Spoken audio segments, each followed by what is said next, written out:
പ്രിയപ്പെട്ടവരെ, ഇന്നേ ദിവസം നമ്മൾ ചിന്തിക്കുന്നത് ആടുജീവിതത്തെ പറ്റിയാണ്. ആടുജീവിതം എന്ന സിനിമ ഭൂരിഭാഗം മലയാളികൾ കണ്ടിട്ടുണ്ടാവും. ആടുജീവിതം എന്ന സിനിമയെ പറ്റിയല്ല നമ്മളിവിടെ സംസാരിക്കാൻ പോകുന്നത്. ആടുജീവിതം നയിക്കുന്ന മലയാളികളെ പറ്റിയുള്ള ഒരു ചിന്തയാണ്. മലയാളികൾ ആടുജീവിതം നയിക്കുന്നുണ്ടോ? നമുക്ക് മലയാളികളെന്ന് പറയുന്നത് ഇന്ത്യ എന്നുള്ള നമ്മുടെ രാജ്യത്തെയും കൂടി കോമൺ ആയിട്ട് എടുക്കാം. അതിനെ റെപ്രസെൻറ്റേറ്റ് ചെയ്തുകൊണ്ട് നമുക്ക് മലയാളികൾ എന്നുള്ള രീതിയിൽ നമുക്ക് എടുക്കാം. നമുക്ക് കൂടുതൽ അറിയാവുന്നത് മലയാളം കൾച്ചറാണല്ലോ. അപ്പോൾ ആ മലയാളികൾ എന്നുള്ള രീതിയിൽ എടുത്തുകൊണ്ടാണ് നമ്മുടെ ഈ ചിന്ത മുന്നോട്ട് പോകുന്നത്. നമുക്കറിയാം, ലോകം മുഴുവനും പല രാജ്യങ്ങളിലും നിരവധി ആളുകൾ ജീവിക്കുന്നുണ്ട്. അവർക്ക് നിരവധി സംസ്കാരങ്ങളുണ്ട്. പല രീതിയിലും സാമൂഹ്യപരമായിട്ടും സാമ്പത്തികപരമായിട്ടും വിദ്യാഭ്യാസപരമായിട്ടൊക്കെ പല രീതിയിൽ നിൽക്കുന്ന രാജ്യങ്ങളുണ്ട്. അപ്പോൾ അവിടെ നമ്മുടെ കേരളത്തിൻ്റെ അല്ലെങ്കിൽ ഇന്ത്യയുടെ സ്ഥാനം എവിടെയാണ്? അല്ലെങ്കിൽ യഥാർത്ഥത്തിൽ നമ്മൾ മലയാളികൾ മര്യാദയ്ക്ക് ജീവിക്കുന്നുണ്ടോ എന്നുള്ളൊരു കാര്യത്തെ പറ്റിയാണ് നമ്മളിപ്പോൾ ചിന്തിക്കാൻ പോകുന്നത്. നമ്മൾ ഇന്ത്യക്കാർ അല്ലെങ്കിൽ മലയാളികൾ ശരിക്കും സന്തോഷിക്കുന്നവരാണോ? നമ്മൾ വിദേശത്ത് ഒരു ഡെവലപ്ഡ് കൺട്രീസിൽ എടുത്തു നോക്കിക്കഴിഞ്ഞ് കഴിഞ്ഞാൽ അവിടുത്തെ ഒരു പൗരൻ അവർ ജനിക്കുന്നത് മുതൽ മരിക്കുന്നത് വരെ അവർ ഏതൊക്കെ സ്റ്റേജിൽ കൂടെ കടന്നു പോകുന്നു, അവരുടെ ലക്ഷ്യങ്ങൾ എന്താണ്, അവരെന്തൊക്കെ കാര്യങ്ങൾ ജീവിതത്തിൽ ഇങ്ങനെയൊക്കെ സന്തോഷിക്കുന്നു എന്നുള്ള കാര്യത്തെ പറ്റിയാണ് നമ്മളോട് ചിന്തിക്കാൻ പോകുന്നത്. നമുക്ക് ആദ്യം നമ്മുടെ മലയാളി കുടുംബത്തിലെ ഒരു സാധാരണ കുടുംബത്തിലെ ഒരു യുവാവിനെ നമുക്ക് എക്സാമ്പിളായിട്ട് എടുക്കാം. അവൻ ആ കുടുംബത്തിൽ ജനിക്കുന്നു. അപ്പോൾ ഭൂരിഭാഗവും ഇപ്പോൾ കുറേയൊക്കെ മാറ്റം വന്നിട്ടുണ്ട്. നമുക്കറിയാം, നമ്മുടെ ഇന്ത്യയിൽ തന്നെ ഏറ്റവും നല്ല സാമ്പത്തികവും ഏറ്റവും വിദ്യാഭ്യാസപരമായിട്ട് ഏറ്റവും മുന്നോക്കം നിൽക്കുന്നത് നമ്മുടെ കേരളം തന്നെയാണ്.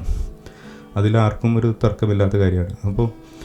ഇപ്പോൾ കുറേയൊക്കെ മാറ്റം വന്നിട്ടുണ്ടെങ്കിലും നമുക്കൊരു മിഡിൽ 80s 90s എടുത്ത് നോക്കുകയാണെങ്കിൽ അവിടെ നമ്മുടെ കേരളത്തിൽ ജനിച്ച് വന്ന ഒരു കുട്ടി, അപ്പോൾ കാരണം 80s 90s തന്നെയാണ് കേരളത്തിൻ്റെ 80s 90s ആണ് ഇന്ന് മറ്റു പല സംസ്ഥാനങ്ങളിലെയും കുടുംബങ്ങളുടെ സ്ഥിതി. അപ്പോൾ അതുകൊണ്ടാണ് നമ്മളത് എക്സാമ്പിളായിട്ട് എടുക്കുന്നത്.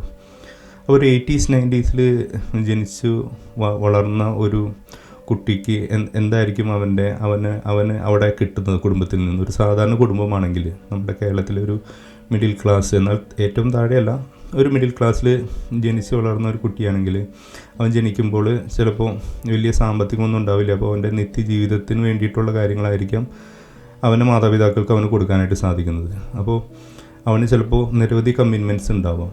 അതായത് ചിലപ്പോൾ പെങ്ങന്മാരുണ്ടാവാം. അപ്പോൾ നമ്മുടെ സാമൂഹ്യ സ്ഥിതി അനുസരിച്ച് നമുക്ക് പെൺകുട്ടികളെ കല്യാണം കഴിച്ച് അയക്കണം. അത് തന്നെ വലിയൊരു ചിലവാണ്. അതുപോലെ തന്നെ ആൺകുട്ടിയുടെ കല്യാണത്തിനും ചിലവ് തന്നെയാണ്. കാരണം നമുക്ക് കൂടുതൽ ആൾക്കാരെ വിളിക്കണം. ഒരു സാമൂഹ്യപരമായിട്ടുള്ള ഒരു വിവാഹം എന്നുള്ളതിനപ്പുറം അത് ഒരു സാമൂഹ്യപരമായിട്ടുള്ള ഒരു ഗ്യാതറിങ് കൂടിയാണ്. അപ്പോൾ ആയതിനാൽ നിരവധി ആളുകൾ അതിൽ പങ്കുചേരുന്നുണ്ട്. അതുപോലെ തന്നെ നിരവധി പൈസ ചിലവാക്കുന്ന കാര്യമാണ്. അപ്പോൾ ഒരു വീട്ടിൽ 2-3 പെങ്ങന്മാരുണ്ടെങ്കിൽ ഒരു ആൺകുട്ടി അവന് ചിലപ്പോൾ ആ പെങ്ങന്മാരുടെ തന്നെ വിവാഹത്തിനുള്ള കാര്യങ്ങളും കൂടി സമ്പാദിക്കേണ്ടതായിട്ട് വരുന്നു. ചിലപ്പോൾ മാതാപിതാക്കൾക്ക് വീടില്ലെങ്കിൽ, ചിലപ്പോൾ അവർ വാടക വീട്ടിലാണ് താമസിക്കുന്നതെങ്കിൽ ചിലപ്പോൾ സ്വന്തമായിട്ടൊരു വീട് നിർമ്മിക്കുന്നതിൻ്റെ ബാധ്യതകൾ അവൻ്റെ തലയിലാകുന്നു. അതുപോലെ തന്നെ ചെറുപ്പം മുതലേ അവന് ഈ വലിയൊരു അതായത് അവന് പ്രത്യേകമായിട്ടുള്ള സാമ്പത്തിക സഹായങ്ങൾ സമൂഹത്തിൽ നിന്നോ ഗവൺമെൻറ്റിൻ്റെ സൈഡിൽ നിന്നോ ലഭിക്കാറില്ല. വളരെ ചെറിയ ബേസിക് വിദ്യാഭ്യാസം എന്ന് പറഞ്ഞാൽ സർക്കാർ സ്കൂളിലെ വിദ്യാഭ്യാസം അല്ലെങ്കിൽ സർക്കാർ ഹോസ്പിറ്റലുകളിലെ വൈദ്യസഹായം എന്നുള്ളതിനപ്പുറം വേറെ വലിയൊരു സഹായങ്ങളൊന്നും അവന് ലഭിക്കാറില്ല. അപ്പോൾ അവന് നല്ലൊരു ജീവിതം കെട്ടിപ്പടുക്കണമെങ്കിൽ ഇപ്പോൾ നമ്മളുടെ ഇന്ത്യയുടെ കാഴ്ചപ്പാടിൽ മനുഷ്യൻ്റെ ജീവിത നിലവാരം എന്നുള്ളത് പല സംസ്ഥാനങ്ങളിലും ദാരിദ്ര്യത്തിലാണ് മനുഷ്യൻ ജീവിക്കുന്നത്. അപ്പോൾ ആദ്യം തന്നെ ദാരിദ്ര്യ നിർമ്മാർജ്ജനം തന്നെ ഗവൺമെൻറ്റിന് വലിയൊരു കടമ്പയാണ്. അപ്പോൾ അതിന് വേണ്ടിയിട്ടുള്ള പദ്ധതികളായിരിക്കും കൂടുതൽ സ്ഥലങ്ങളിൽ നടക്കുന്നത്. ദാരിദ്ര്യ നിർമ്മാർജ്ജനത്തിന് വേണ്ടിയിട്ട് തൊഴിലുറപ്പ് അല്ലെങ്കിൽ അങ്ങനെയുള്ള തൊഴിലുണ്ടാക്കുക, അല്ലെങ്കിൽ ജനങ്ങൾക്ക് റേഷൻ, ഈ കാര്യങ്ങളൊക്കെയാണ് ഗവൺമെൻറ് ശ്രദ്ധിക്കുന്നത്. അപ്പോൾ ആയതിനാൽ സാധാരണ നിലവാരത്തിൽ നിന്ന് ഇപ്പോൾ കേരളത്തിൽ ജനിക്കുന്ന ഒരു കുട്ടിക്കൊരു സാമൂഹികമായിട്ടൊരു നല്ലൊരു സാഹചര്യത്തിലേക്ക് എത്തണമെങ്കിൽ അവിടെ അവൻ തന്നെ കഷ്ടപ്പെടേണ്ട സ്ഥിതിയാണ്. അവന് ചിലപ്പോൾ കുടുംബത്തിൽ നിന്ന് അത്രയധികം സമ്പത്തോ അല്ലെങ്കിൽ അങ്ങനെ കാര്യങ്ങളോ ലഭിക്കാത്തത് കൊണ്ട് അവൻ തന്നെ പഠിച്ച് അവൻ തന്നെ ഒരു നല്ല ജോലി കണ്ടെത്തി. അപ്പോൾ നമുക്കറിയാം, ഇന്ത്യയിൽ ഒരു ജോലി അല്ലെങ്കിൽ കേരളത്തിലൊരു ജോലി കണ്ടെത്തുക എന്ന് പറയുന്നത് വളരെ ചെറിയ ജോലികൾ നമുക്ക് കണ്ടെത്താനായിട്ട് സാധിക്കും. പക്ഷേ ആ പൈസ കൊണ്ട് നമുക്കൊരു ഒരു നല്ലൊരു വീടോ അല്ലെങ്കിൽ ഒരു നല്ലൊരു ജീവിത നിലവാരം, ഒരു കാറോ അല്ലെങ്കിൽ അങ്ങനെയുള്ള നല്ലൊരു വിദ്യാഭ്യാസം മക്കൾക്ക് കൊടുക്കാവുന്ന രീതിയിലൊക്കെ അങ്ങനെ സമ്പാദിക്കാനായിട്ട് അവന് കഴിയില്ല. അതിനുള്ള പൈസ ഏൺ ചെയ്യാനായിട്ട് നമ്മുടെ ഇന്ത്യയിൽ നിന്നാൽ അതിന് സാധിക്കില്ല. അല്ലെങ്കിൽ വളരെ ചുരുക്കം പേർക്ക് മാത്രമാണ് അത് സാധിക്കുള്ളൂ. നല്ലവണ്ണം അത്രയധികം അല്ലെങ്കിൽ നമ്മൾ പഠനത്തിലോ ബ്രൈറ്റായിരിക്കണം, നല്ല കഴിവുകളുള്ള ടോപ്പായിട്ടുള്ള ലെവലിലുള്ള ആൾക്കാർക്കാണ് നല്ലൊരു സർക്കാർ ജോലിയോ അല്ലെങ്കിൽ നല്ല സ്ഥാപനങ്ങളിലുള്ള വലിയൊരു ജോലിയോ അങ്ങനെയുള്ള നിലവാരമോ ലഭിക്കുന്നത്. പക്ഷേ ഒരു സാധാരണ ഒരു വ്യക്തിക്ക് നമ്മുടെ നാട്ടിൽ ഈ ഒരു സാധാരണ ഒരു വിദ്യാഭ്യാസത്തിൽ കൂടെ അല്ലെങ്കിൽ സാധാരണ ഒരു സാഹചര്യങ്ങൾ ഉപയോഗിച്ചുകൊണ്ട് നമുക്ക് നമ്മുടെ ഒരു ജീവിത നിലവാരം ഉയർത്താനായിട്ട് സാധിക്കില്ല. അപ്പോൾ ചെറുപ്പം മുതലേ ഒരു യുവാവിൻ്റെ അല്ലെങ്കിൽ കുടുംബത്തിൽ ജനിക്കുന്ന ഒരു ആൺകുട്ടിയുടെ മേലിൽ നിരവധി ഭാരങ്ങളാണ് വെച്ച് കൊടുക്കുന്നത് ആ കുടുംബം. അവൻ്റെ ചിലപ്പോൾ ഒരു കുടുംബത്തിൻ്റെ മൊത്തമായിട്ട് ചിലപ്പോൾ കടത്തിൽ മുങ്ങി നിൽക്കുന്ന കുടുംബമാണെങ്കിൽ അതിൻ്റെ കടം മുഴുവൻ വീട്ടാനുള്ള ബാധ്യതയായിരിക്കാം. പെങ്ങന്മാരുടെ കല്യാണത്തിന് പറ്റിയുള്ള ബാധ്യതയായിരിക്കാം. കല്യാണത്തിന് ശേഷം നമുക്കറിയാം, ഒരു കല്യാണം നടന്നു കഴിഞ്ഞ് കഴിഞ്ഞാൽ വീണ്ടും ചിലവുകൾ വർദ്ധിച്ചുകൊണ്ടിരിക്കുകയാണ്. അവരുടെ പ്രസവം, അവരുടെ കുട്ടികളുടെ കാര്യങ്ങൾ. അപ്പോൾ അതിലൊക്കെ ഈ കുടുംബം കോൺട്രിബ്യൂട്ട് ചെയ്യേണ്ടതുണ്ട് ഉണ്ട്. അപ്പോൾ അതിനിടയിലായിരിക്കും ചിലപ്പോൾ വലിയൊരു ദുരന്തമെന്നോണം പല രോഗങ്ങൾ കുടുംബത്തിൽ കടന്നു വരുന്നത്. ഇപ്പോൾ നമ്മുടെ കുടുംബാംഗങ്ങൾക്ക് എന്തെങ്കിലും രോഗങ്ങൾ ഉണ്ടായിക്കഴിഞ്ഞാൽ നമുക്കറിയാം, നമ്മുടെ കയ്യിലുള്ള ഒരു ആയുസ് മുഴുവൻ ഒരു വ്യക്തി സമ്പാദിച്ച പൈസയാണ് നല്ലൊരു രോഗം വന്നു കഴിഞ്ഞ് കഴിഞ്ഞാൽ നമ്മുടെ കുടുംബത്തിൽ നിന്നും നഷ്ടപ്പെട്ടു പോകുന്നത്. കാരണം അങ്ങനെ ഹോസ്പിറ്റലിൽ വരെ നമ്മളുടെ സെൻട്രലൈസ്ഡ് ഒരു ഹോസ്പിറ്റൽ സിസ്റ്റം അല്ലാത്തതുകൊണ്ടും പ്രൈവറ്റ് ഹോസ്പിറ്റലുകൾ നിരവധി ഉള്ളതുകൊണ്ടും നമ്മുടെ ഏറ്റവും നല്ല ചികിത്സ നമ്മുടെ കുടുംബാംഗങ്ങൾക്ക് ലഭിക്കാനായിട്ട് ആഗ്രഹമുള്ളത് കൊണ്ട് നമ്മളെപ്പോഴും പ്രൈവറ്റ് ഹോസ്പിറ്റലിലായിരിക്കും കൊണ്ടുപോകുന്നത്. അപ്പോൾ അവിടെയൊക്കെ നിരവധി പൈസ നമുക്ക് അവിടെ ചിലവാണ്, കയ്യിൽ നിന്ന് നിരവധി പൈസ നഷ്ടപ്പെട്ടു പോകുന്നു. അതിൻ്റെ ഇടയ്ക്ക് ഈ ഒരു യുവാവാണെങ്കിൽ ആ യുവാവ് കല്യാണപ്രായം എത്തിയിരിക്കും. അത്രയും നാൾ വർക്ക് ചെയ്ത് അല്ലെങ്കിൽ വിദേശത്തോ എവിടെയെങ്കിലുമൊക്കെ പോയി വർക്ക് ചെയ്ത് കുടുംബത്തിന് വേണ്ടി സമ്പാദിച്ച് കൊണ്ടുവരുന്ന പൈസയിൽ നിന്ന് കുടുംബം ഇങ്ങനെ കരകയറ്റി കൊണ്ടുവരുന്ന സമയത്തായിരിക്കും അവനൊരു കല്യാണം കഴിക്കേണ്ടി വരുന്നത്.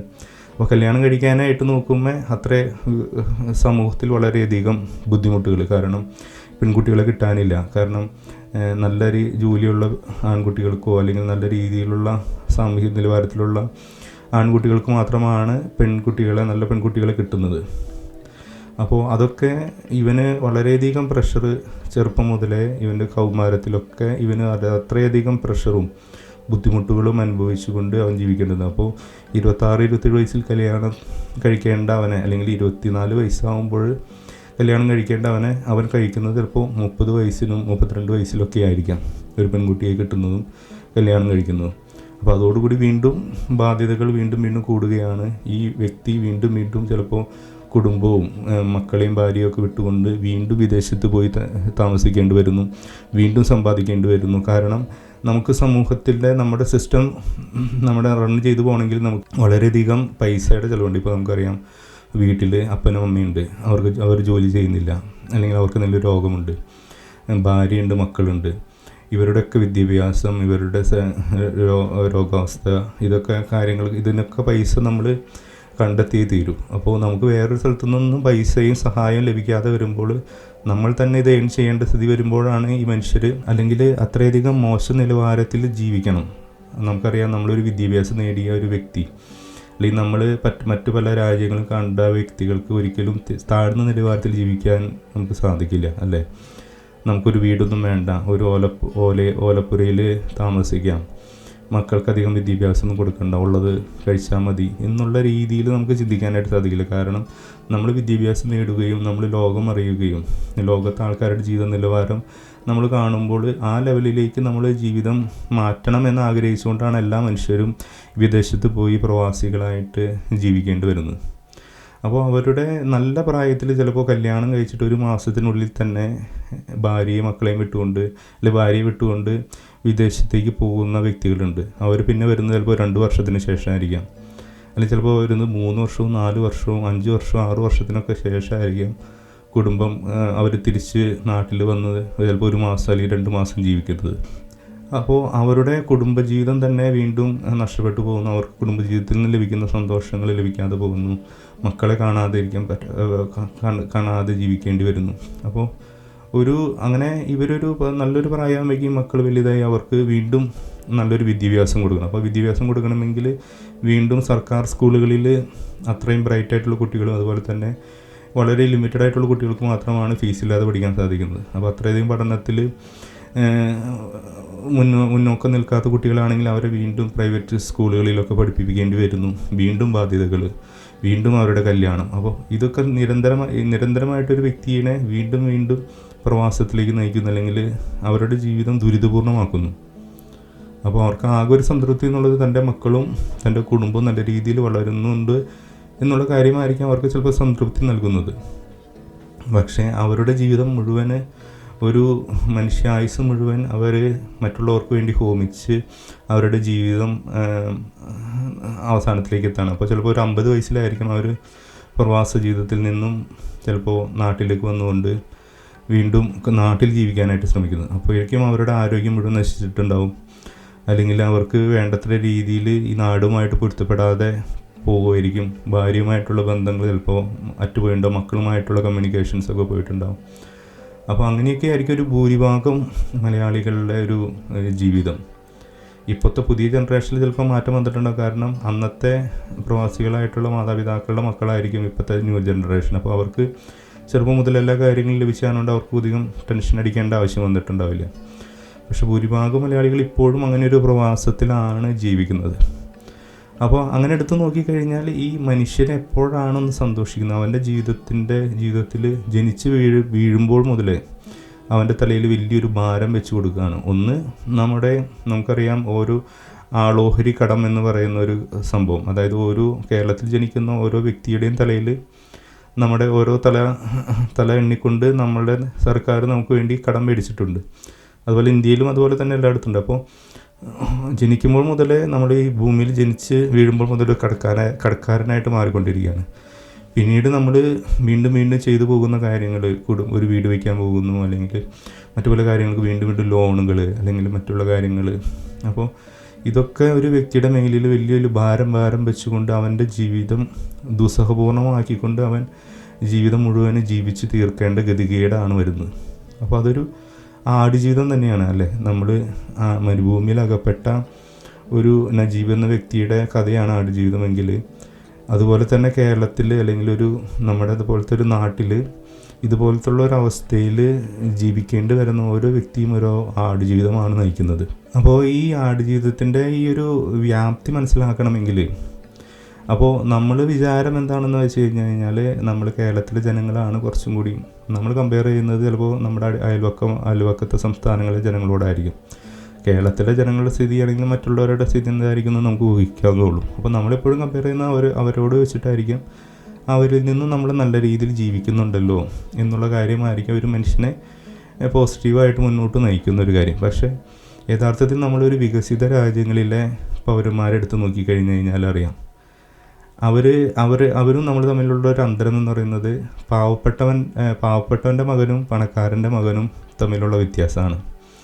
നമുക്കറിയാം, ഒരു വളരെ സമ്പന്നനായിട്ടുള്ള വ്യക്തിയുടെ മകൻ പഠിക്കാൻ വരുന്നു, വളരെ ദാരിദ്ര്യത്തിലായിരിക്കുന്ന ഒരു കുടുംബത്തിൽ നിന്നുള്ള ഒരു മകൻ പഠിക്കാൻ വരുന്നു. ഇവർ രണ്ടുപേരുടെയും ജീവിത നിലവാരവും ഇവരുടെ ആക്ടിവിറ്റീസും നോക്കിക്കഴിഞ്ഞാൽ അറിയാം അതിൻ്റെ വ്യത്യാസം. ഇത് സെയിം സംഭവം തന്നെയാണ് ഇവിടെ നടക്കുന്നത്. അതായത് മറ്റുള്ള രാജ്യങ്ങളിൽ എങ്ങനെയാണ് മനുഷ്യൻ ജീവിക്കുന്നത്, ഇപ്പോൾ എക്സാമ്പിളായിട്ട് യൂറോപ്പ് അല്ലെങ്കിൽ USA, UK തുടങ്ങിയുള്ള രാജ്യങ്ങളിൽ ഒരു വ്യക്തി ഒരു കുട്ടി ജനിക്കുമ്പോൾ ആ കുട്ടിക്ക് വേണ്ട എല്ലാ കാര്യങ്ങളും ആ സമൂഹവും ആ കുടുംബവും ആ ഗവൺമെൻറ്റും ആ കുട്ടിക്ക് വേണ്ടി പ്രൊവൈഡ് ചെയ്യുന്നത് അല്ലേ. ഒരു കുട്ടി മാതാപിതാക്കൾക്ക് വളരെ ചെറിയ റോളാണ് അവിടെ ഉള്ളത്. ഇവിടെ എന്താണെന്ന് വെച്ച് കഴിഞ്ഞാൽ, നമ്മുടെ നാട്ടിൽ എന്താണെന്ന് വെച്ച് കഴിഞ്ഞാൽ ഒരു കുട്ടീനെ വളർത്തി വലുതാക്കി പ്രായപൂർത്തിയായി അവൻ കല്യാണം കഴിച്ച് പിന്നെയും ഈ മാതാപിതാക്കൾ തന്നെ ഈ വ്യക്തിയെ സപ്പോർട്ട് ചെയ്യേണ്ട സ്ഥിതി വരുന്നു. പക്ഷേ വികസിത രാജ്യങ്ങളിൽ ഈ മാതാപിതാക്കളുടെ ഒരു കെയറിങ്ങും അവരുടെ സപ്പോർട്ട് എന്നുള്ളത് അവരുടെ ചിലപ്പോൾ ഒരു 2, 3, 4 വയസ്സ് അല്ലെങ്കിൽ 5 വയസ്സിൻ്റെ ഇടയിലുള്ള പീരീഡിൽ മാത്രമായിരിക്കും. അതിന് ശേഷം പിന്നീട് മുഴുവനായിട്ട് അത് ജനിക്കുമ്പോൾ മുതൽ തന്നെ ഗവൺമെൻറ്റിൻ്റെ സംരക്ഷണമുണ്ട്, സപ്പോർട്ടുമുണ്ട്. അതുപോലെ തന്നെ അവനെ പിന്നെ നോക്കുന്നത് ആ സൊസൈറ്റിയാണ്. അവൻ കൂടി നിൽക്കുന്ന ഗവൺമെൻറ്റാണ് ആ കുട്ടീനെ വളർച്ചയിൽ അവനെ സഹായിക്കുന്നതും.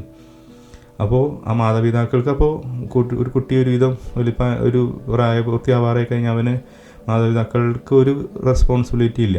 അവർക്ക് അവരുടെ ജീവിതം നോക്കി പോവാം. അവർക്ക് ഈ മക്കളുടെ പിന്നാലെ നടക്കേണ്ട ആവശ്യമില്ല. പലരും ഈ ഒരു ജീവിത നിലവാരം പെട്ടെന്ന് നമ്മുടെ ഇന്ത്യയിൽ അപ്ലൈ ചെയ്യാനായിട്ട് ശ്രമിക്കുകയാണ്. പക്ഷേ അതൊരിക്കലും നടക്കില്ല. കാരണം നമുക്കിവിടെ സപ്പോർട്ട് ചെയ്യാനായി ഇപ്പോൾ മാതാപിതാക്കൾ മക്കളെ നോക്കിയില്ലെങ്കിൽ നമ്മുടെ നാട്ടിൽ എന്തായിരിക്കും സ്ഥിതി എന്ന് നമുക്കറിയാം. നമ്മുടെ രാജ്യം നമ്മളെ മക്കളെ നോക്കുന്നുണ്ടോ? അല്ലെങ്കിൽ നമ്മളെ സൊസൈറ്റി നമ്മുടെ മക്കളെ നോക്കുന്നുണ്ടോ? അവർക്ക് വേണ്ടതെല്ലാം ചെയ്തു കൊടുക്കുന്നുണ്ടോ? ഇല്ല. പക്ഷേ ഇവിടെ ഒരു കുട്ടി ജനിക്കുമ്പോൾ മുതൽ മാതാപിതാക്കളുടെ മേലായിരിക്കും ഗവൺമെൻറ്റിൻ്റെ കണ്ണ്. അതായത് ഈ മാതാപിതാക്കൾ ഈ കുട്ടിയെ നല്ല രീതിയിൽ നോക്കുന്നുണ്ടോ? അവർക്ക് റുട്ടീനായിട്ടുള്ള ചെക്കപ്പ്, ആ കുട്ടിക്ക് എന്തെങ്കിലും അപകടം സംഭവിച്ചിട്ടുണ്ടോ? ആ കുട്ടിയുടെ ദേഹത്ത് എന്തെങ്കിലും ഒരു പാടുണ്ടോ? അങ്ങനെ എന്തെങ്കിലും മുറിവുകളുടെ കാര്യങ്ങളൊക്കെ ഉണ്ടെങ്കിൽ ഈ മാതാപിതാക്കളെയാണ് കോടതി പിടിച്ചുകൊണ്ട് പോവുകയും അവർക്ക് അതൊക്കെ ചെക്ക് ചെയ്ത് അതിനെപ്പറ്റി അന്വേഷണം നടത്തിയതിന് ശേഷമാണ് തിരിച്ച് ആ മാതാപിതാക്കൾക്ക് ആ കുട്ടിയെ തന്നെ തിരിച്ചു ലഭിക്കുന്നത്. അപ്പോൾ കുട്ടീനെ വളർത്തേണ്ട ഉത്തരവാദിത്തം ആ ഗവൺമെൻറ് ആണെന്ന്, അല്ലെങ്കിൽ ഗവൺമെൻറ്റിൻ്റെ സ്വത്താണ്, അല്ലെങ്കിൽ രാജ്യത്തിൻ്റെ സ്വത്താണ് ആ കുട്ടി എന്നുള്ള കാഴ്ചപ്പാടാണ് വികസിത രാജ്യങ്ങളിലുള്ളത്. നമ്മുടെ രാജ്യത്ത് ആണെങ്കിലോ തിരിച്ച് ഒരു കുട്ടി ജനിക്കുന്നത് ഒരു ദുരിതം, ഒരു ബാധ്യതയായിട്ടാണ് കാണുന്നത്, അല്ലേ? നമ്മളെപ്പോഴും പറയും നമുക്ക് ജനസംഖ്യ കൂടിപ്പോയി, നമുക്ക് ആൾക്കാർ കൂടുന്നതുകൊണ്ട് നമുക്ക് കാര്യങ്ങൾ ചെയ്യാൻ പറ്റുന്നില്ല എന്നൊക്കെയാണ് പലരും പറയുന്നത്. ഒരു കുട്ടി ജനിക്കുക എന്ന് പറയുന്നത് വീണ്ടും ഗവൺമെൻറ്റിന് വീണ്ടും ബാധ്യതയായിട്ട് മാറുകയാണ്. അവർക്ക് വേണ്ടിയിട്ട് ഫുഡ് പ്രൊവൈഡ് ചെയ്യുക, അവർക്ക് വേണ്ടിയിട്ട് വിദ്യാഭ്യാസ സംവിധാനങ്ങൾ ഉണ്ടാക്കുക എന്നുള്ളത് അവരുടെ ബാധ്യത. പക്ഷേ ഇവിടെ ഇവിടുത്തെ മറ്റുള്ള വികസിത രാജ്യങ്ങളിലെ ഗവൺമെൻറ് കാണുന്നത് ഒരു കുട്ടീനെ അവരുടെ രാജ്യത്തിൻ്റെ സ്വത്തായിട്ടാണ്, അല്ലെങ്കിൽ രാജ്യത്തിൻ്റെ പൗരനാണ്, ആ രാജ്യത്തിൻ്റെ മുന്നോട്ട് നയിക്കാനായിട്ട് ഉണ്ടായ ഒരു വ്യക്തി എന്നുള്ള രീതിയിലാണ് കാണുന്നത്. അപ്പോൾ അവന് ചെറുപ്പം മുതൽ അവൻ്റെ എല്ലാ റൈറ്റ്സും അവിടെ കിട്ടാണ്. ഒരു മുതിർന്നൊരു വ്യക്തിക്ക് എന്തൊക്കെ റൈറ്റ്സ് ഉണ്ടോ അതുപോലെ തന്നെയാണ് ഈ കുട്ടിക്കും അവിടെ പ്രാധാന്യം ആ സമൂഹത്തിൽ. അവന് ചെറുപ്പം മുതലേ അവന് താമസിക്കുന്നതിന് അടുത്ത് തന്നെ സ്കൂള് ഉണ്ടോ, ആ സ്കൂളിലേക്ക് പോകാനായിട്ട് അവന് ദൂരം കൂടുതലാണെങ്കിൽ അവന് വേണ്ടിയിട്ട് ട്രാൻസ്പോർട്ടേഷൻ പ്രൊവൈഡ് ചെയ്യുക, അല്ലെങ്കിൽ ആ കുട്ടിക്ക് കളിക്കാനായിട്ട് അവൻ്റെ വീടിൻ്റെ അടുത്ത് പ്ലേ ഗ്രൗണ്ട് ഉണ്ടോ, പ്ലേ ഗ്രൗണ്ട് ഇല്ലെങ്കിൽ പ്ലേ ഗ്രൗണ്ട് ഉള്ള സ്ഥലത്തേക്ക് അവരെ മാറ്റുക, അല്ലെങ്കിൽ ആ കുട്ടിക്ക് എൻ്റർടൈൻമെൻറ്റിൻ്റെ അവസരമില്ലെങ്കിൽ അവർക്ക് അതിലുള്ള സ്ഥലങ്ങളിലേക്ക് അവരെ കൊണ്ട് ആക്കുക. ഇതൊക്കെയാണ് ആ ഗവൺമെൻറ്റിൻ്റെ ചെയ്യുന്ന ജോലി. അപ്പോൾ ഒരു കുട്ടി ചെറുപ്പം മുതലേ അവനെല്ലാ റൈറ്റ്സും കിട്ടിക്കൊണ്ടിരിക്കുകയാണ്. അവനെ അകാരണമായിട്ട് ശകാരിക്കാൻ പാടില്ല, അവനെ നിർബന്ധിക്കാൻ പാടില്ല പല കാര്യങ്ങളും. മാതാപിതാക്കൾക്കോ ആർക്കോ അവനെ നിർബന്ധിക്കാനോ അവനെ കാര്യങ്ങൾ ബലം പ്രയോഗിച്ച് അവനോട് കാര്യങ്ങൾ ചെയ്യിക്കാനായിട്ട് അനുവാദമില്ല. അപ്പോൾ അത്രയധികം ഇമ്പോർട്ടൻസ് ആ കുട്ടികൾക്ക് അവർ കൊടുക്കുന്നുണ്ട്. അപ്പോൾ ഈ കുട്ടി അതിന് ശേഷം വലുതാകുമ്പോഴോ, കാരണം അവന് എല്ലാ സംവിധാനങ്ങളും, അവൻ്റെ ഹെൽത്ത് എല്ലാം ഗവൺമെൻറ്റാണ് പ്രൊവൈഡ് ചെയ്യുന്നത്. അവൻ എന്തെങ്കിലും രോഗം ഉണ്ടെങ്കിൽ ഉടൻ തന്നെ ആംബുലൻസ് വരാണ്, എമർജൻസി സർവീസ് വരാണ്, അവനുടൻ തന്നെ എന്ത് കാര്യങ്ങളുണ്ടെങ്കിലും അത് ബുദ്ധിമുട്ട്. ഇനി അവൻ വളർന്ന് വലുതാകുമ്പോൾ അവന് ഇഷ്ടമുള്ള രീതിയിൽ, അവന് ചെറുപ്പം മുതലേ സമൂഹത്തിലാണെങ്കിൽ ഒരു സമൂഹത്തിൻ്റേതായിട്ടുള്ള ഒരു ബന്ധനങ്ങളും അവനില്ല. ഇവിടെ എന്താണ്, ഒരു ആൺകുട്ടിക്ക് കല്യാണം കഴിക്കേണ്ട പ്രായമായി കഴിഞ്ഞാൽ ഒരു പെൺകുട്ടിയെ ഇഷ്ടമാണെങ്കിൽ ആ പെൺകുട്ടിയായിട്ട് വിവാഹം നടക്കുക എന്ന് പറയുന്നത് തന്നെ വലിയൊരു കടമ്പയാണ്. മാതാപിതാക്കളായിട്ട് സംസാരിക്കുന്നു, മാതാപിതാക്കൾ വന്നു കാണുന്നു, മാതാപിതാക്കളെല്ലാം ചെക്ക് ചെയ്യുന്നു, ബന്ധുക്കൾ ചെക്ക് ചെയ്യുന്നു.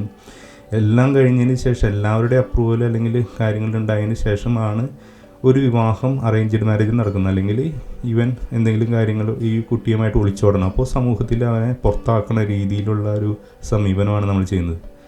അങ്ങനെ ഒളിച്ചോടിപ്പോയി മാതാപിതാക്കൾ അറിയാതെ അല്ലെങ്കിൽ സമൂഹം അറിയാതെ ചെയ്ത കാര്യങ്ങളെയൊക്കെ സമൂഹം മാറ്റി നിർത്തും.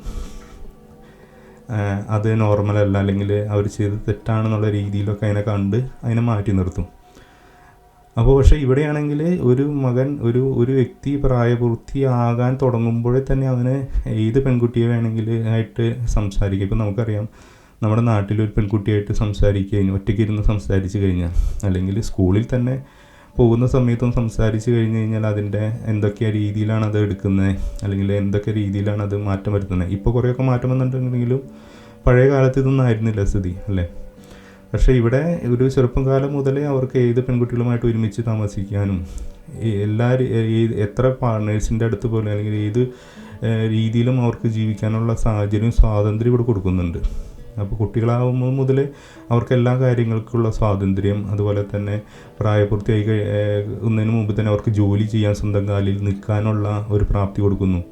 നമുക്കറിയാം, നമ്മുടെ നാട്ടിൽ ഇപ്പോഴും കുട്ടികൾ വഴിതെറ്റാതെ പോകുന്നതിൻ്റെ ഒരു പ്രധാന കാരണം, വഴിതെറ്റി പോകുന്നുണ്ട്, പക്ഷെ വഴിതെറ്റി പോകാത്തതിന് കാരണം അവർ സ്വന്തമായിട്ട് ഏൺ ചെയ്യാതെ മാതാപിതാക്കളുടെ സംരക്ഷണത്തിൽ നിൽക്കുന്നതുകൊണ്ട് മാതാപിതാക്കൾക്ക് കുറേ കൺട്രോളുണ്ട് മക്കളുടെ മേൽ, അവർക്ക് പൈസ അവരുടെ കയ്യിൽ കൊടുക്കുന്നതിനൊക്കെ. പക്ഷേ ഇവിടെ ഒരു കുട്ടി ഒരു 16 വയസ്സാകുമ്പോൾ മുതലേ ജോലിക്ക് പോകുന്നതുകൊണ്ട് അവന് സ്വന്തമായിട്ട് ഏൺ ചെയ്യുന്നു, അവൻ ആ പൈസ സ്വന്തമായിട്ട് എന്ത് വേണമെങ്കിൽ ചിലവാക്കാനായിട്ട് അവന് സാധിക്കുന്നു. അതുപോലെ തന്നെ മാതാപിതാക്കൾക്ക് പ്രത്യേകിച്ച് ഇതിൽ അവരുടെ ജീവിതത്തിൽ ഇടപെടേണ്ട ഇടപെടാത്തത് കൊണ്ടും അവർക്ക് സ്വതന്ത്രമായിട്ട് ജീവിക്കാനുള്ള സാഹചര്യമാണ് ഇവിടെ ഉള്ളത്. അപ്പോൾ അവർക്ക് ഒരു വ്യക്തിക്ക് പൈസയുണ്ട്, ഭക്ഷണമുണ്ട്, ഹെൽത്ത് ഉണ്ട്, അതുപോലെ തന്നെ ഒരു സ്നേഹബന്ധത്തിൽ ഏർപ്പെടാനുള്ള പാർട്ണറുണ്ടെങ്കിൽ ആ വ്യക്തിക്ക് പിന്നെ എന്തൊക്കെ ആവശ്യമുള്ളത്? നമ്മുടെ നാട്ടിലില്ലാത്തത് അതല്ലേ? നമ്മുടെ നാട്ടിൽ ഹെൽത്ത് ഉണ്ടോ? ഹെൽത്ത് മര്യാദയ്ക്ക് നമുക്ക് നമ്മുടെ ഗവൺമെൻറ് പ്രൊവൈഡ് ചെയ്യുന്നുണ്ടോ ഒരു വ്യക്തിക്കും? അല്ലെങ്കിൽ സാമ്പത്തികം നേടാനായിട്ട് ജോലി കൊടുക്കുന്നുണ്ടോ? ഇത്രയും നല്ല രീതിയിലുള്ള ജീവിത നിലവാരത്തിലുള്ള സാമ്പത്തികം കൊടുക്കുന്നുണ്ടോ? അല്ലെങ്കിൽ ഒരു പാർട്ണറെ കിട്ടാനായിട്ട്, ഒരു വിവാഹ ജീവിതം നയിക്കാനായിട്ട് ഒരു പാർട്ണർ കിട്ടുന്നുണ്ടോ?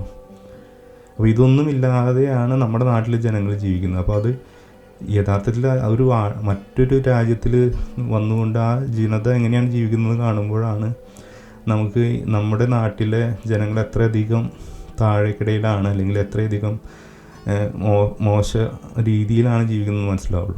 അങ്ങനെ ഈ വിദേശ രാജ്യങ്ങളിലുള്ള ഈ കുട്ടികൾ അവർക്ക് വേണമെങ്കിൽ പഠിക്കാതിരിക്കാം. സ്കൂളുകളിലൊക്കെ വളരെ ചെറിയ UP സ്കൂളിലൊക്കെ ആണെങ്കിൽ വളരെ ചെറിയ സിലബസാണ്, 1-2 വിഷയങ്ങൾ മാത്രമാണ് അവർ പഠിപ്പിക്കുന്നത്. അതിനുശേഷം ആ കുട്ടി നല്ലൊരു ബ്രൈറ്റ് ആണെങ്കിൽ മാത്രം നല്ല വിഷയങ്ങൾ അവർക്ക് ചൂസ് ചെയ്യാം, ഇഷ്ടമുള്ള വിഷയങ്ങൾ ചൂസ് ചെയ്യാം. അവർക്ക് ഈ പറഞ്ഞ പോലെ വലിയ കാര്യങ്ങൾ, ഇപ്പോൾ ഹിസ്റ്ററി, ജോഗ്രഫി, ബയോളജി എന്ന് പറയുന്ന എല്ലാ വിഷയങ്ങളും അവർക്ക് പഠിക്കേണ്ട ആവശ്യമില്ല.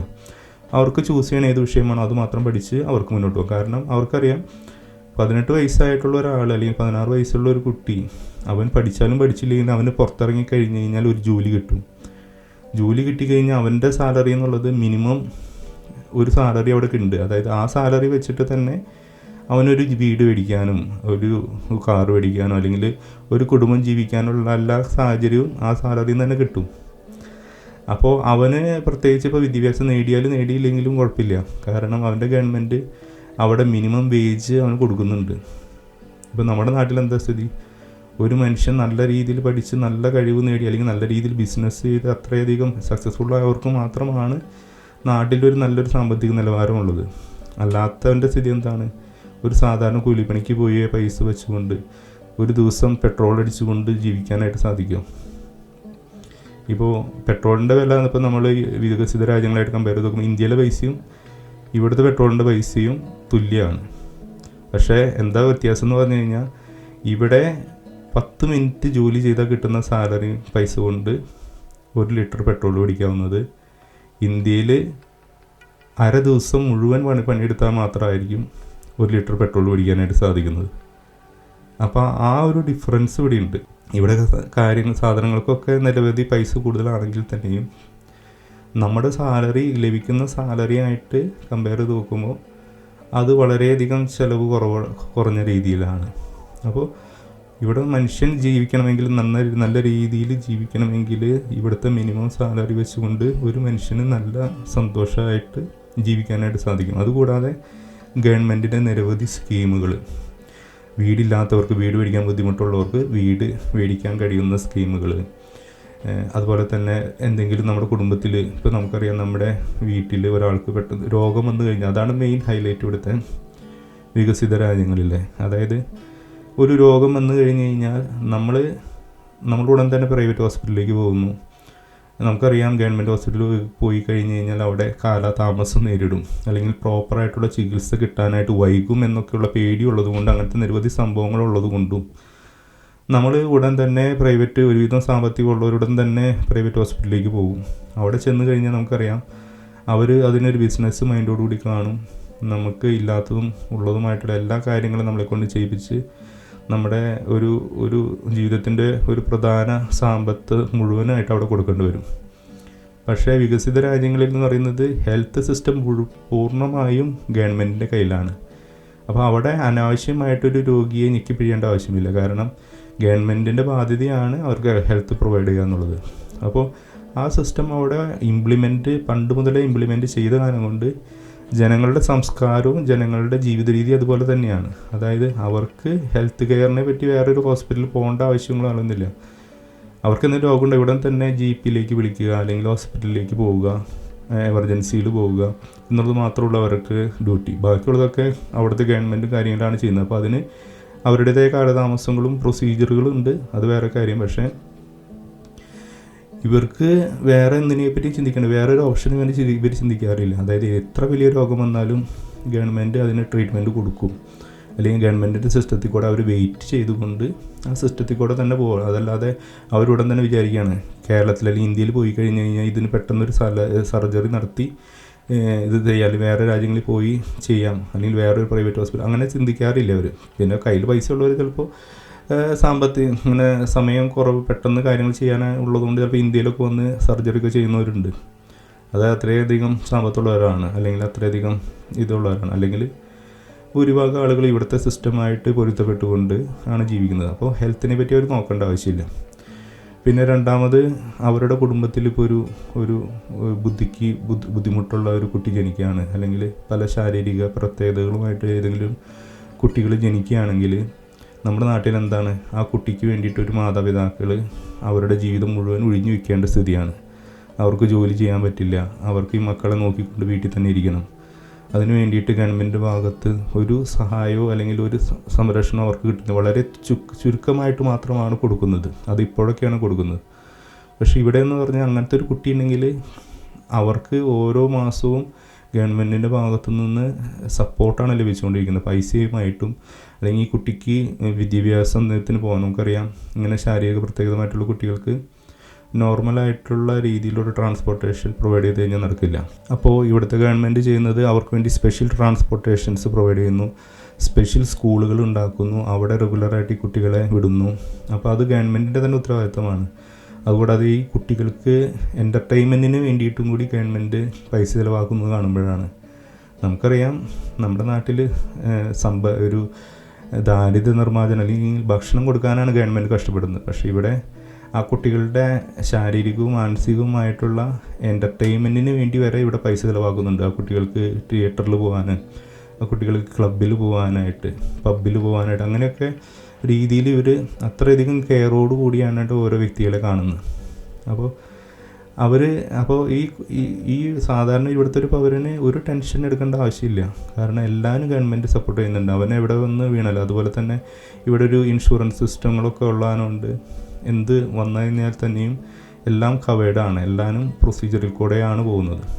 അതുപോലെ തന്നെ അവന് ഇപ്പോൾ ഒരു യുവാവ് അല്ലെങ്കിൽ ഒരു പ്രായപൂർത്തിയായുള്ള ഒരു യുവാവിൻ്റെ ആവശ്യങ്ങളെന്ന് പറയുന്നത് നമുക്കറിയാം. ഒരു പാർട്ണറെ ലഭിക്കുക, അല്ലെങ്കിൽ ഇവർക്ക് അതുപോലെ തന്നെ ഒരു വീട്, ഒരു വാഹനം, ഇതൊക്കെ ഇവിടെ ഇവർക്ക് ഗവൺമെൻറ്റിൻ്റെ സപ്പോർട്ടോടുകൂടി ഇവിടെ പ്രൊവൈഡാണ്. ഓൾറെഡി തന്നെ സമൂഹത്തിൽ ഒരു റെസ്ട്രിക്ഷൻ ഇല്ല. ഏത് പങ്കാളിയെ പോലും പോയിട്ട് വിവാഹം കഴിക്കാം, അല്ലെങ്കിൽ വിവാഹം കഴിക്കാറില്ല, അവർ ലിവിങ് ടുഗദറായിട്ട് ജീവിക്കാം. അപ്പം ഇവിടെ കാസ്റ്റിൻ്റെ പ്രശ്നം, ഇപ്പം നമുക്കുടെ നാട്ടിലറിയാം എല്ലാ വിശ്വാസത്തിലും കാസ്റ്റ് അതുപോലെ തന്നെ സാമ്പത്തിക സ്ഥിതി നോക്കിയിട്ടാണ് നമ്മളൊരു വിവാഹം തന്നെ, പെൺകുട്ടികൾ വരെ തന്നെ പ്രേമിക്കുമ്പോൾ വരെ സമ്പത്ത് നോക്കാതെ പ്രേമിക്കുന്നവർ വളരെ ചുരുക്കമാണ്. അല്ലെങ്കിൽ ആ ചെക്കൻ അതിനുള്ള കേപ്പബിലിറ്റി ഉണ്ടോ, അത്രയധികം നല്ല ഇതാണോ, കയ്യിൽ പൈസ ഉണ്ടോ എന്നൊക്കെ നോക്കിയിട്ട് വരെയാണ് ഇപ്പോൾ നമ്മുടെ നാട്ടിലെ പെൺകുട്ടികൾ വരെ പ്രേമിക്കുന്നത്. അല്ലാതെ വിവാഹം കഴിപ്പിക്കുന്ന അറേഞ്ച്ഡ് മാരേജിൽ തന്നെ നമ്മളെല്ലാ കാര്യങ്ങളും നോക്കിയതിന് ശേഷമാണ് ഒരു വിവാഹം, ഒരു കുട്ടിക്ക് ഒരു പാർട്ണറെ വരെ കൊണ്ടു കൊടുക്കുന്നത്. അപ്പോൾ അവന് ആ അത്രയും കാലം വരെ അനുഭവിക്കേണ്ട ഒരു സെക്ഷൽ ഫ്രസ്ട്രേഷൻ ഉണ്ട്. അവന് വേറെ രീതിയിൽ പോയി കഴിഞ്ഞ് കഴിഞ്ഞാൽ സമൂഹം അവൻ ഒറ്റപ്പെടുത്തും. അവൻ തെറ്റുകാരനാണ്, അവൻ ആ സമൂഹത്തിൽ നിന്ന് കുറ്റക്കാരനായിട്ട് അവനെ മാറ്റി നിർത്താൻ ചെയ്യുന്നത്. പക്ഷേ ഇവിടെ പ്രായപൂർത്തിയാവുന്നതിന് മുമ്പ് 16 വയസ്സ് മുതലേ അവർക്ക് ഏത് ഗേൾ ഫ്രണ്ടിനെ വേണമെങ്കിലും സമീപിക്കാം. അപ്പോൾ അവിടെ ആ പെൺകുട്ടിയുടെ കൺസെൻറ്റ് മാത്രമാണ് ആവശ്യമുള്ളൂ. അപ്പോൾ അവിടെ അത് മാതാപിതാക്കൾക്കും പ്രശ്നമില്ല. ഇപ്പോൾ ഒരു എൻജിനീയറായിട്ടുള്ള മകൾക്ക് ഒരു സാധാരണ ഒരു നിലം തുടയ്ക്കുന്ന ജോലിയുള്ള ഒരു പയ്യനായിട്ട് ഗേൾ ഫ്രണ്ട് ആവണമെങ്കിൽ, അല്ലെങ്കിൽ അവർ ഒരുമിച്ച് ജീവിക്കണമെങ്കിൽ മാതാപിതാക്കൾക്ക് ഒരു കുഴപ്പമില്ല. അത് അവരുടെ ചോയ്സ് എന്നുള്ള രീതിയിൽ പറയുള്ളൂ. പക്ഷേ നമ്മുടെ നാട്ടിൽ എന്തായിരിക്കും സ്ഥിതി? നമ്മുടെ നാട്ടിൽ അതിനൊക്കെ നേരെ തിരിച്ചാണ് നമ്മൾ കാണുന്നത്. അപ്പോൾ അത് കാരണം കൊണ്ട് ഈ വ്യക്തികൾക്ക്, ഈ കൗമാരത്തിൽ അല്ലെങ്കിൽ യുവാക്കളായിരിക്കുന്ന ഒരു മനുഷ്യൻ, അവൻ ഫുൾ ടൈം എൻജോയ് ചെയ്യാണ്. അവന് നല്ല രീതിയിൽ പെൺകുട്ടികളെ കിട്ടും, അല്ലെങ്കിൽ ആൺകുട്ടികളെ കിട്ടുന്നു, അവർക്ക് പാർട്ട്നേഴ്സിനെ കിട്ടുന്നു. അതുപോലെ ജോലി ചെയ്ത് കഴിഞ്ഞാൽ പൈസ ഉണ്ടായി കഴിഞ്ഞാൽ പൈസ മതി നമുക്ക് ജീവിക്കാനായിട്ട്. ഹെൽത്ത് ഗവൺമെൻറ് നോക്കുന്നു.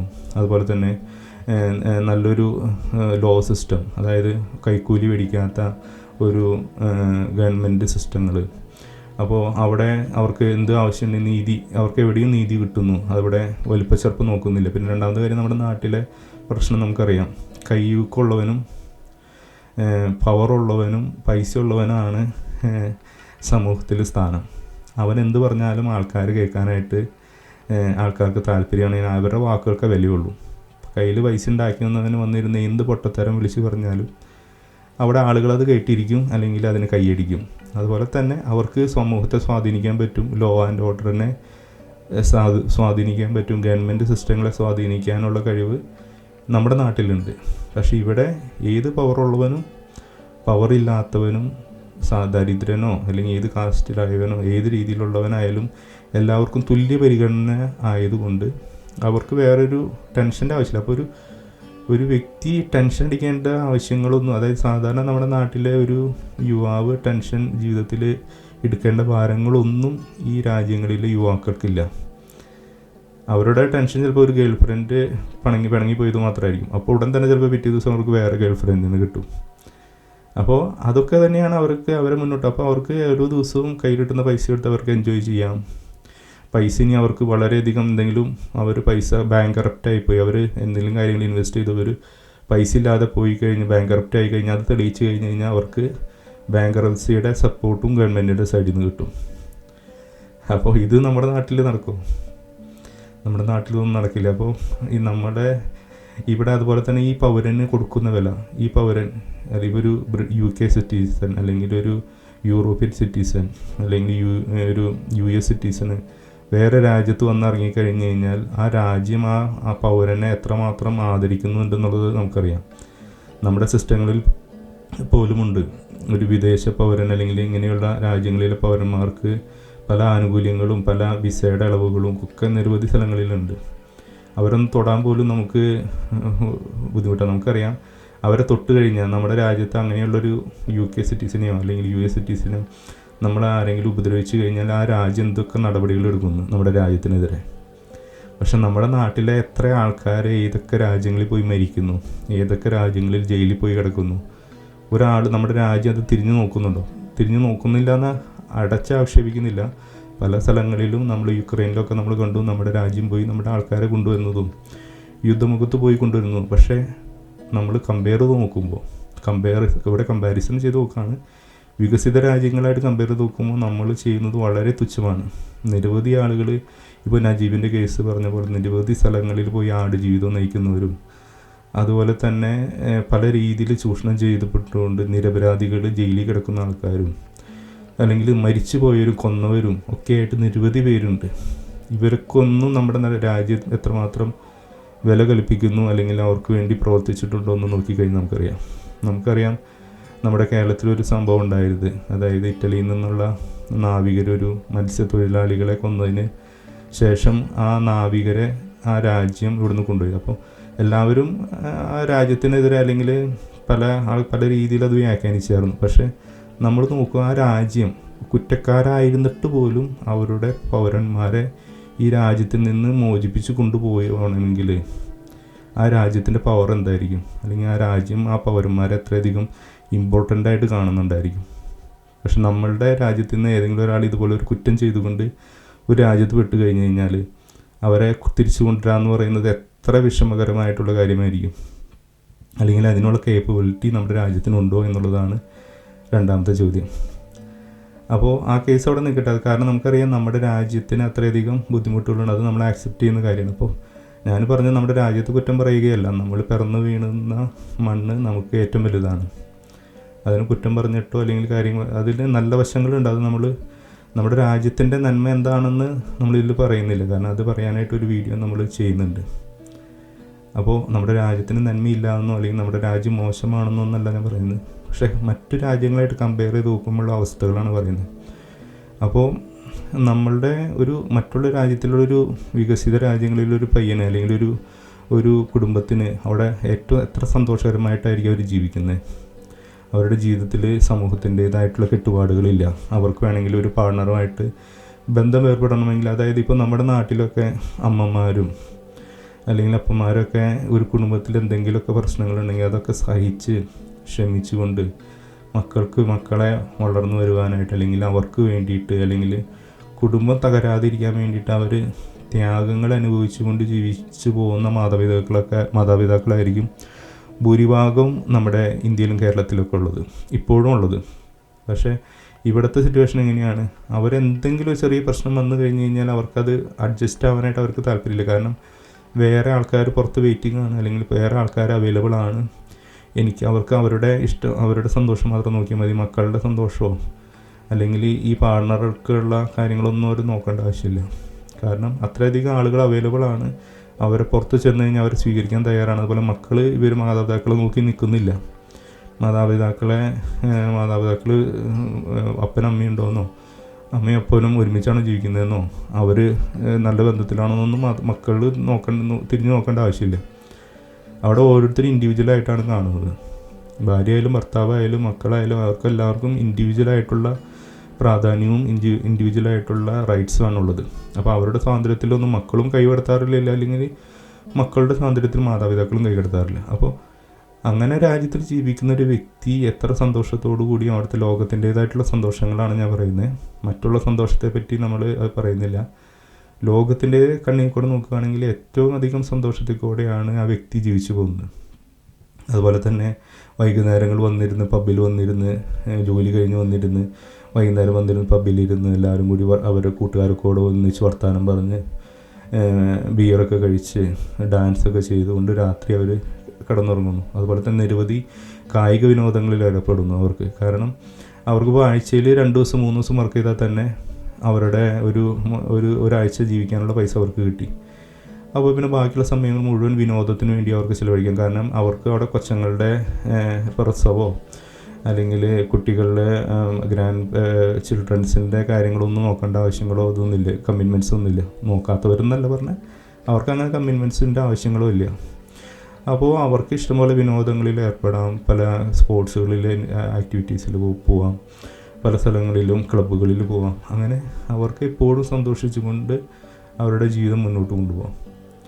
അപ്പോൾ ഇതാണ് വികസിത രാജ്യങ്ങൾ ചെയ്തത്. പക്ഷേ കേരളത്തിലെ അല്ലെങ്കിൽ ഇന്ത്യയിലെ ഒരു കുടുംബത്തിലെ ഒരു മനുഷ്യൻ അനുഭവിക്കുന്ന ബുദ്ധിമുട്ടുകൾ എന്താണ്? അവർ ഒന്നിച്ച് പല കുടുംബങ്ങളും നമുക്കറിയാം ഒരുമിച്ചൊന്ന് ഒറ്റയ്ക്കെന്ന് പറയുന്നില്ല, ഒറ്റയ്ക്കെങ്കിലും ഒരു പിക്നിക്കിനോ ഒരു ഹോളിഡേക്ക് പോവാത്തവരായിട്ട് എത്ര കുടുംബങ്ങളുണ്ട്.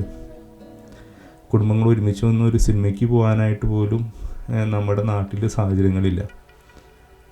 അപ്പോൾ അത്രയധികം ടെൻഷൻസ്, ബുദ്ധിമുട്ട്, സാമ്പത്തികപരമായിട്ടുള്ള ബുദ്ധിമുട്ട്, പിന്നെ ഹെൽത്ത് പരമായിട്ട് പ്രശ്നങ്ങൾ എല്ലാ സൈഡിൽ നിന്നും. അതിനോടൊപ്പം പിന്നെ നമ്മുടെ നാട്ടിലെ ഈ പറഞ്ഞ പോലെ കൈക്കൂലി, സ്വജനപക്ഷപാതം, അതുപോലെ തന്നെ വർഗീയത, അക്രമങ്ങൾ, നാഷണൽ കലാമിറ്റീസ്, അതിൻ്റെ ഉള്ളിൽ പ്രകൃതി ദുരന്തങ്ങൾ, ഇതൊക്കെ ഈ മനുഷ്യനെ ഇങ്ങനെ ആക്രമിച്ചുകൊണ്ടിരിക്കുകയാണ്.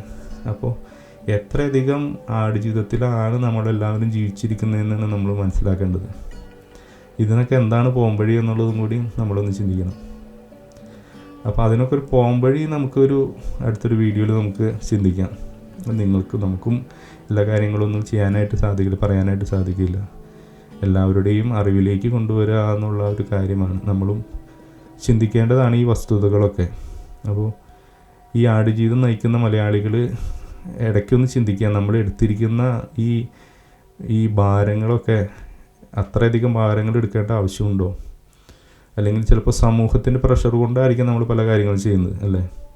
നമുക്കത് ചെയ്യാതിരിക്കാൻ നിർവാഹമില്ല. ഇപ്പോൾ നമുക്കറിയാം, ഒരു യുവാവ് കല്യാണം കഴിക്കണമെങ്കിൽ ഇപ്പം എല്ലാവരും നോക്കുന്നത് ഇപ്പം നമ്മുടെ നാട്ടിലെ ഒരു ആൺകുട്ടിക്ക് കല്യാണം ആലോചിച്ച് തുടങ്ങുമ്പോൾ നമുക്കറിയാം അതിൻ്റെ ബുദ്ധിമുട്ട്.